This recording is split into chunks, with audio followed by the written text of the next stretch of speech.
कि पता नहीं आज गया तो कल गया। हमने इसको, और मैं आज तस्लीम करता हूं, बड़ी गलती की। इसको हमने इजाजत दे दी बाहर जाने के लिए। तो ये जब पख्तूनख्वा में जाता था तो कहता था इमरान खान किधर है नया पख्तूनख्वा। तो जब 2018 का इलेक्शन हुआ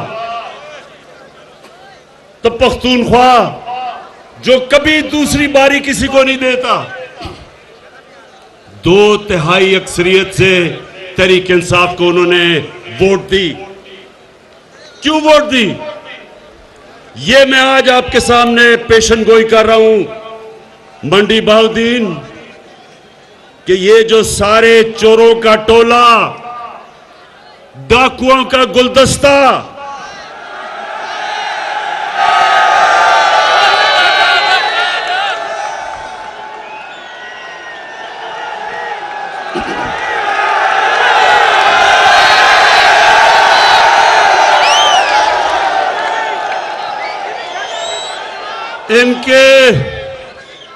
इन डाकुओं के गुलदस्ते में एक, मैं उसको मुलाना नहीं कहूंगा। क्या कहूं उसको?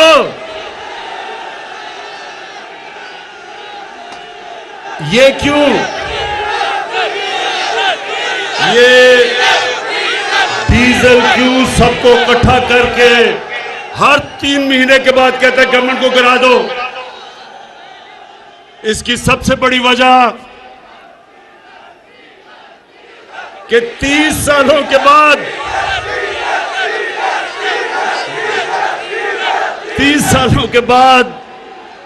30 सालों के बाद पाकिस्तान की असेंबली डीजल के बगैर चल रही है, सोलर पे चल रही है। तो डीजल को एक तो ये मुश्किल पड़ी हुई है कि वो 12वां खिलाड़ी बना हुआ है। दूसरा, वो जानता है कि पख्तूनख्वा में क्या हुआ था। जब तहरीक इंसाफ ने 5 साल पूरे किए तब पख्तूनख्वा के अंदर बामुकाबला सारे सूबों के सबसे तेजी से गुर्बत पख्तूनख्वा में तहरीक इंसाफ के दौर में कम हुई थी। तो ये डरा हुआ है, और ये मैं नहीं कह रहा, ये यूएनडीपी उन्होंने किताब में सर्वे करके बताया है कि 2013 से 2018 में पख्तूनख्वा में सबसे तेजी से गुर्बत कम हुई थी। अमीर गरीब में फासला सबसे कम हुआ था। तो इसलिए मंडी बहाउद्दीन ये सब डरे हुए हैं। ये चोर, ये डाकू, और डाकू, ये सुन ले जरा बात, ये इमरान खान नहीं कह रहा ये डाकू हैं। 20 साल से एक दूसरे को ये डाकू कह रहे हैं।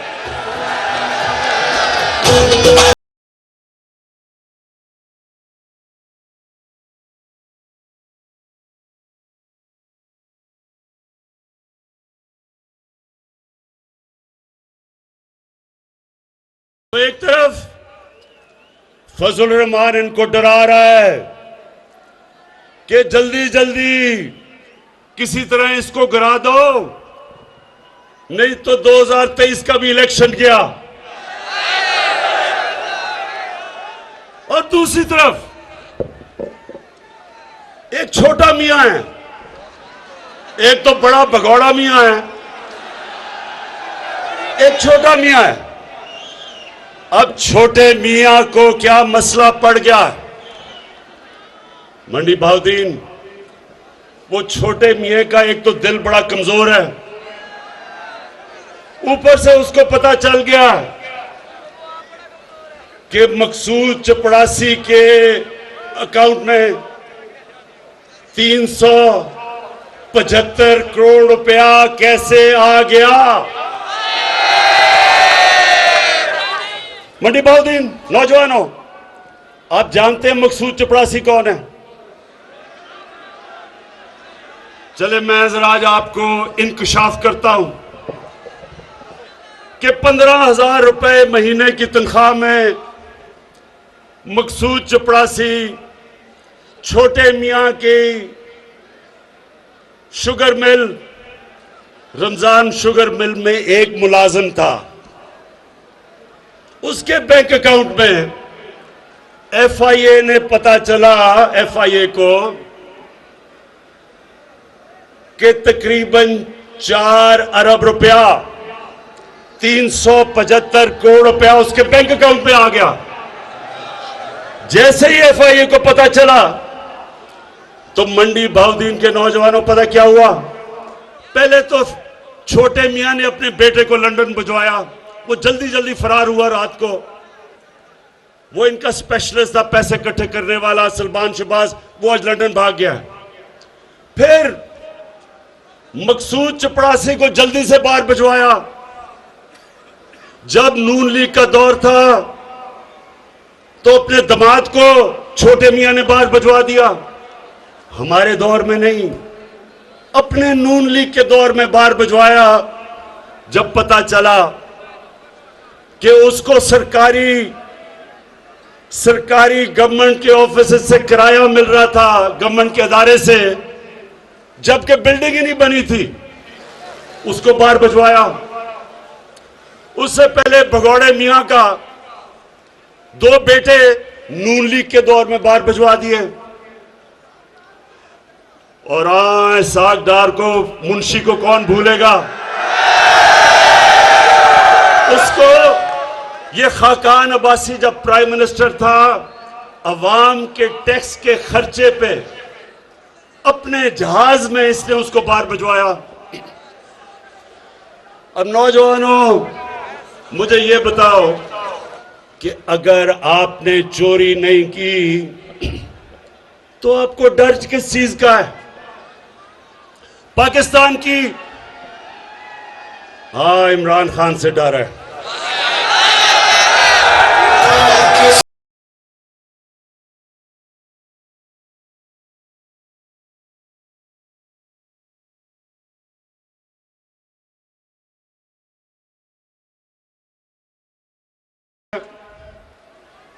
कि इमरान खान की कोई कीमत नहीं।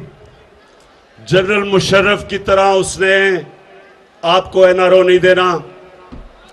केसेस आपके पुराने हैं, एनआरओ मेरे से मांग रहे हो, जिस तरह जनरल मुशर्रफ से लिया था हुदैबा पेपर मिल का। कोई डाकुओं को एनआरओ नहीं मिलेगा जब तक आप इस मुल्क का पैसा वापस नहीं करेंगे। जब तक, ये सुन लो, जब तक, मैं अपनी कौम के सामने वादा कर रहा हूं, जब तक मैं जिंदा हूं मैं इनका पीछा नहीं छोड़ूंगा जब तक कौम का पैसा नहीं वापस करेंगे।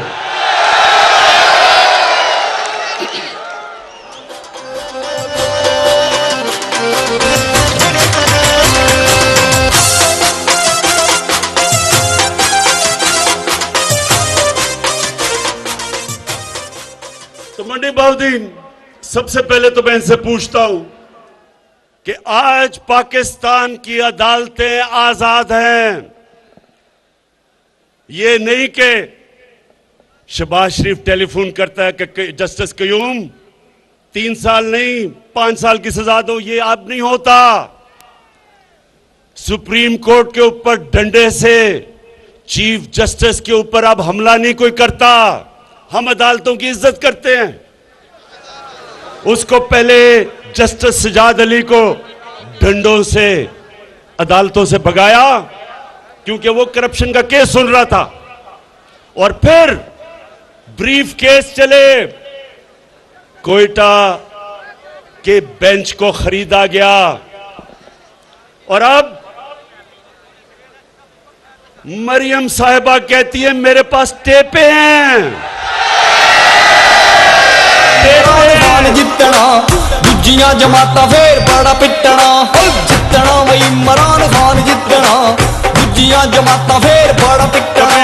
जित जावे साडी तहरीक अज मेरा जी करदा है। इमरान खान दे जलसे च अज मेरा नचने कभी नौजवानों, कभी आपने सुना है, कभी आपने सुना है कि सियासतदान टेपे रखते हैं और टेपों से ब्लैकमेल करते हैं जजों को? पहले वो अरशद मलिक जज था, उसके ऊपर जी हम टेप हमारे पास है। फिर पुराने चीफ जस्टिस के ऊपर एक टेप बनाई गई, एक फेक टेप बनाई गई अपने केस से बचने के लिए। ये पॉलिटिशियन नहीं करते, ये माफिया करता है। और इस माफिया का मेरी कौम ने मुकाबला करना है। आपने मेरे साथ मिलना है, मेरे पे छोड़े। मैंने इनका आपको बता दिया, जब तक जिंदा हूं इन चोरों का मैं मुकाबला करूंगा। अच्छा जी, अब ये जल्दी क्या है? अदमे इत्तेमाद वोट के लिए डीजल का तो हमें पता चल गया, जल्दी क्या है? शहबाज शरीफ को मकसूद चपड़ासी की मुश्किल पड़ गई है। उसे पता है कि जब भी ये केस सुना गया तो इससे तो वह बच सकता नहीं है। अगर हर जगह जी मैं बेकसूर हूं, अगर धेले की भी करप्शन साबित हो जाए तो मैं ये कर दूंगा, नाम बदल दूंगा। शहबाज शरीफ, अगर तुम बेकसूर हो, क्यों टाइम लेते हो अदालतों से? कहो डे टू डे हियरिंग करो, हर रोज मेरा केस सुनो। जब मेरे ऊपर आपने सुप्रीम कोर्ट में केस किया था, क्या मैं बाहर भाग गया था? मैंने वहां खड़े होकर सुप्रीम कोर्ट में साबित किया कि मैं सादिक और अमीन हूं। एक एक जो दस्तावेजात सुप्रीम कोर्ट ने मेरे से मांगे मैंने दिए। मैं तो कहीं नहीं भागा, मैंने तो डेटे नहीं ली, मैंने तो बल्कि सुप्रीम कोर्ट को जल्दी केस सुनो। तो शहबाज शरीफ क्यों भाग रहे हो? आजाद अदालतें हैं, वो बेटे क्यों बाहर भगवाया हुआ है? वो भगौड़े मियां के दो बेटे क्यों बाहर भागे हुए हैं? और मरियम बीबी, आप भी ये सिर्फ बता दें कि 80 करोड़ रुपया आपका चौधरी शुगर मिल में आपके पास जिस आदमी से, वो दुबई के आदमी से कहा भेजा, उसने कहा मैंने कोई पैसा नहीं भेजा। इसका मतलब कि वो भी डरी हुई हैं केस से, वो भी डरा रही हैं जजेस को। तो अदमे एतमाद ये इसलिए चाहते हैं कि जल्दी जल्दी ये हुकूमत जाए और हम फिर से किसी तरह बचे जिस तरह मुशर्रफ के दौर में बचे थे। तो शरीफ खानदान, मेरा आज पैगाम है आपको, आप जो भी करेंगे हम हर चीज के लिए तैयार हैं। जो भी आपका प्लान है, कप्तान उस प्लान के लिए तैयार बैठा है।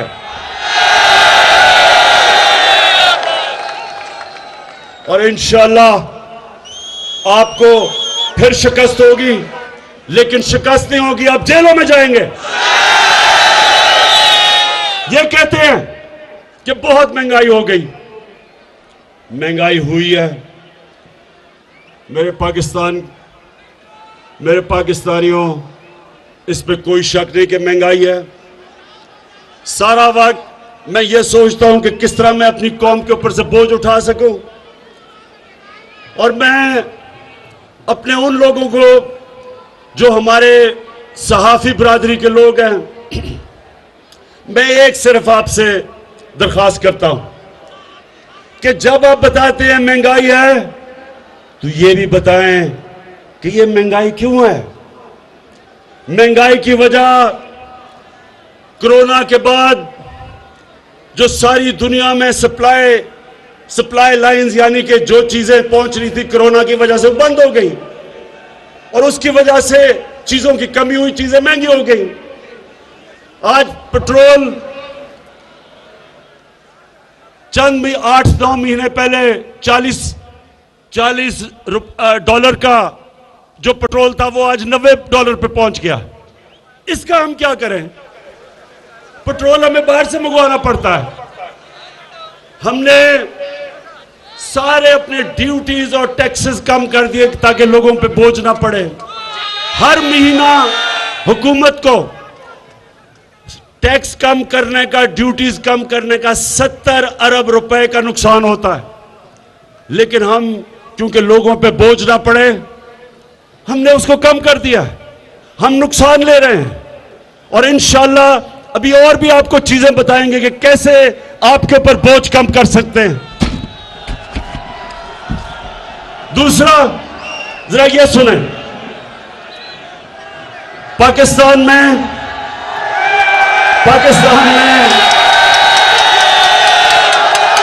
पीपल्स पार्टी के दौर में इससे ज्यादा महंगाई थी।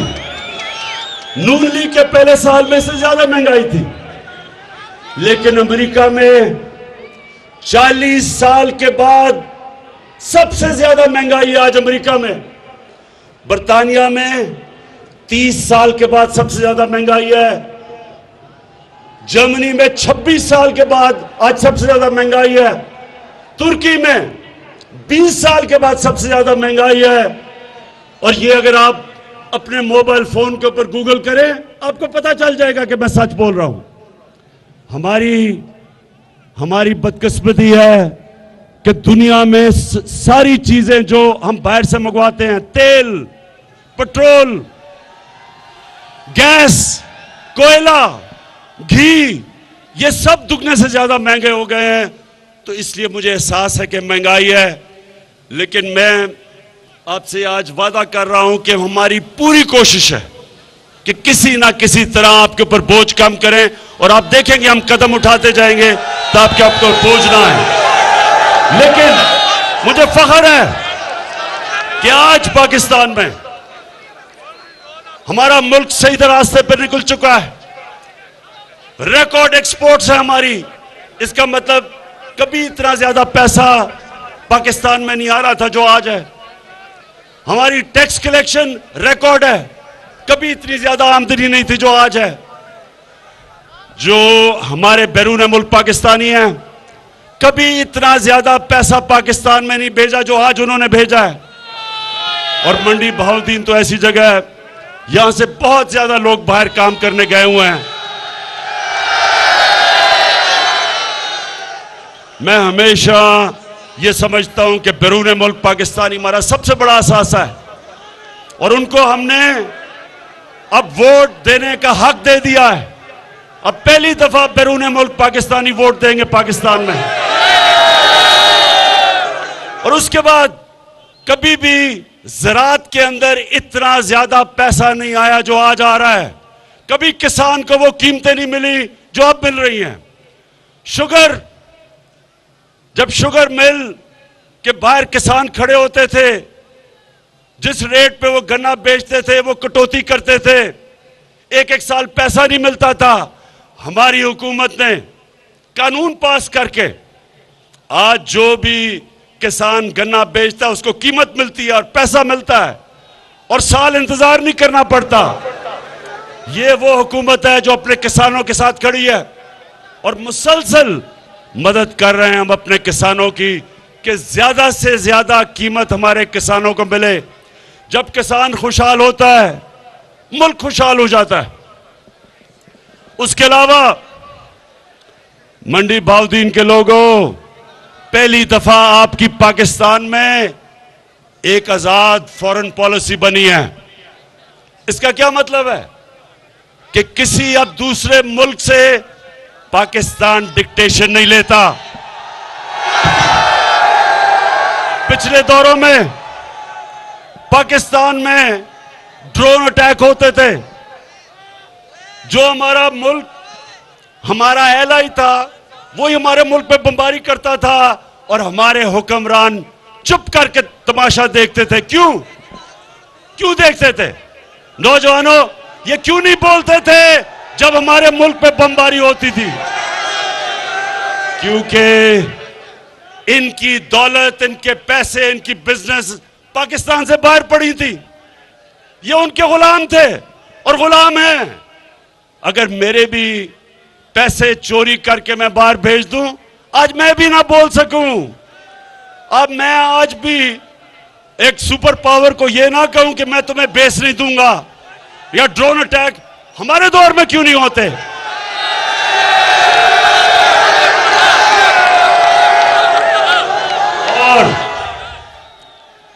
और मेरे पाकिस्तानियों, एक तो मैं इंतजार कर रहा हूं कि ये हमारे मुल्क में इंशाअल्लाह जो हम अपने नौजवानों के लिए आईटी के अंदर इंफॉर्मेशन टेक्नोलॉजी में जो इनकलाब लेके आ रहे हैं, क्योंकि हमारी नौजवान आबादी है। पहली दफा पाकिस्तान में 70% इंफॉर्मेशन टेक्नोलॉजी आईटी के एक्सपोर्ट्स बढ़ी हैं, और इसके ऊपर हम पूरा जोर लगा रहे हैं। नौजवानों, इंशाअल्लाह जो रोजगार इससे मिलेगा। फिर हम 2 प्रोग्राम लेके आ रहे हैं आपके लिए कामयाब पाकिस्तान में।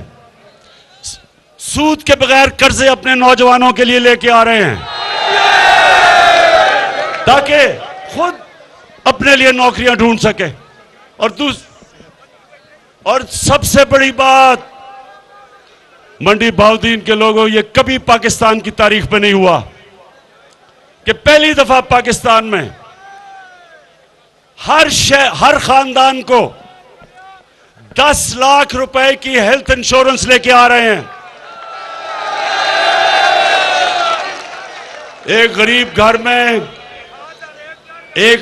घर में जब एक बीमारी आती है,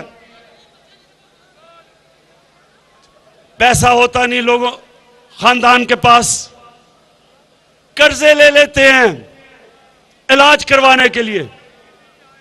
लोग गुर्बत की लकीर के नीचे चले जाते हैं जब कोई बुरी बीमारी एक गरीब घराने में होती है। लेकिन आपके लिए अब 10 लाख रुपए का हेल्थ कार्ड है। किसी भी अस्पताल में जाके, गवर्नमेंट हॉस्पिटल नहीं, अच्छे से अस्पताल में जाके अपना इलाज करवा सकते हैं 10 लाख रुपए तक। ये पहले क्यों नहीं हुआ? नौजवानों, ये पहले क्यों नहीं हुआ? क्योंकि जब ये 2 बड़े खानदानों को खांसी भी होती थी, ये लंदन चले जाते थे, चेकअप के लिए लंदन चले जाते थे। इनको क्या पता कि यहां लोगों की किन किस्म की मुश्किलों का ही अवाम सामना करता था। तो इंशाअल्लाह ये शुरुआत है। हमने पाकिस्तान को एक फलाई रियासत बनाना है, जिसके लिए यह मुल्क बना था, इस्लामी फलाई रियासत। और उसके सफर में सबसे बड़ा कदम जो हमने उठाया है वो है हेल्थ इंश्योरेंस, सेहत कार्ड का। तो इसका आहिस्ता आहिस्ता आपको पता चलेगा कि अमीर तरीन मुल्कों में भी हर खानदान के पास हेल्थ इंश्योरेंस नहीं, जो इंशाअल्लाह ये मार्च तक सारे पंजाब के अंदर आ जाएगी। इसके लिए भी उस्मान बुज़दार, मैं आपको खराज तहसीन पेश करता हूं।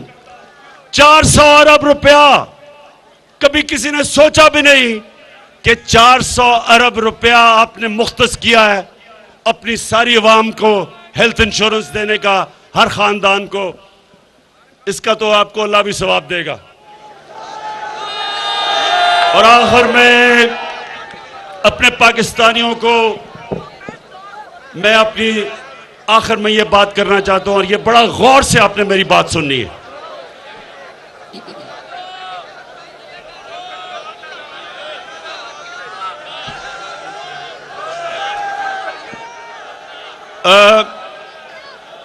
कुरान की आयत, मेरे नौजवानों, कुरान की आयत है,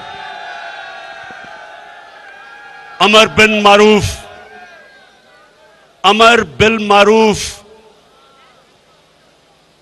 व नही अनिल मुनकर। इसका क्या मतलब है?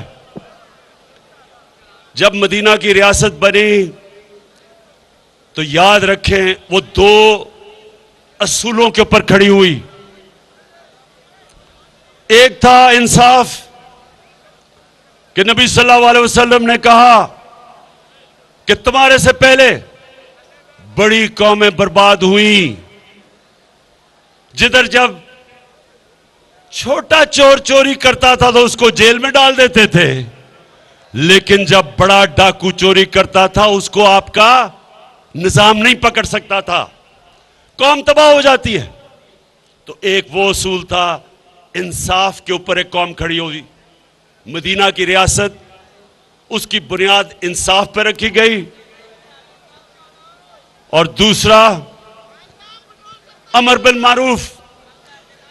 अब ये सुन लें, अल्लाह का हुक्म है कुरान में, अल्लाह ने कहा मैंने तुम्हें सबसे अजीम कौम, मुसलमानों सबसे अजीम कौम दुनिया की इमामत के लिए बनाया। और फिर कहा कि तुम अच्छाई के साथ खड़े होते हो और बदी को खत्म करते हो। यानी कौम जब तक अच्छाई के साथ ना खड़ी हो और बुराई के खिलाफ जहाद ना करे, वो कौम अजीम कौम नहीं बन सकती। अब मैं आपके सामने रखता हूं कि ये देखें कि जिस मुल्क में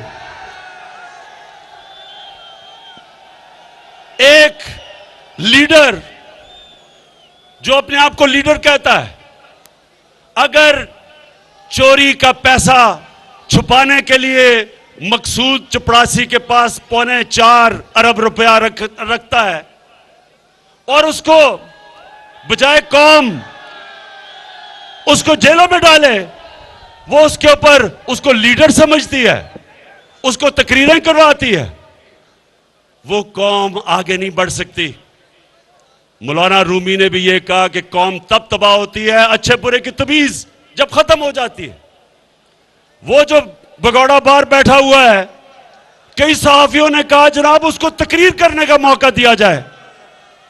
यानी कोई, मैं उन सहाफियों से पूछता हूं, आप में अच्छे बुरे की तमीज नहीं, अगर उसको तकरीर करने का मौका दिया जाए तो जेलों में जो गरीब चोर फंसे हुए हैं उनको भी बोलने का मौका दिया जाए। अगर बड़े चोर को अब बुरा नहीं कहता माशरा, तो फिर चोरी में बुराई क्या है? क्यों कोई मेहनत करे? आप नौजवान हो, आप जब देखें कि एक चोर चोरी करता है और माशरा उसको नवाजता है, फूल फेंकता है, लीडर बना देता है, तो आप भी सोचते हैं कि हम पागल हैं कि पहले पढ़े 12 साल 15 साल, फिर मेहनत करें सुबह से लेकर शाम तक, और हम हलाल की रोजी जब कमाएं तो हमें तो कोई पूछता नहीं और हम धक्के खाते फिरते हैं। और चोर उस मुल्क में बड़े बड़े ओहदों में पहुंच जाएं और पता भी चल जाए कि जब मकसूद चपरासी के पास अपने चोरी का पैसा आप छुपाते हैं और फिर भी आपको तकरीरें करने का मौका मिलता है, तो कौन मेहनत करेगा? क्यों मेहनत करेगा कोई? इसलिए अल्लाह ने हमें कुरान में कहा है कि अगर माशरे ने उठना है, अच्छे बुरे की तमीज करो। मैंने मगरिब में अपनी 20-30 साल गुजारे हैं। आप अगर उधर चले जाएं, आपको हैरत होगी कि वो माशरे हैं जो अल्लाह के पैगाम पे हमारे से बेहतर चल रहे हैं। याद रखें, अल्लाह रब्बुल आलमीन है, सब इंसानों का खुदा है। हमारे नबी सल्लल्लाहु अलैहि वसल्लम रहमतुल आलमीन है, सब इंसानों के लिए रहमत बन के आए थे। मतलब ये कि जो भी उनके पैगाम पे चलेगा, अल्लाह की नेमतें उनके ऊपर आएंगी, चाहे वो मुसलमान है या नहीं है। जो उनके हुक्म पे चलेगा वो माशरा खुशहाल होगा। और जो माशरा, बेशक हम अपने आप को मुसलमान कहें, उनके अहकामात पे जब हम नहीं चलेंगे तो उस माशरे के ऊपर अल्लाह की बरकतें नहीं आएंगी। इसलिए मेरी इन चोरों के साथ जाती दुश्मनी नहीं है, लेकिन मैं अपने मुल्क को एक अजीम मुल्क बन के देखना चाहता हूं, इसलिए मैं इनका मुकाबला कर रहा हूं। मैं फिर से मंडी बहाउद्दीन आपका दिल से शुक्रिया अदा करता हूं।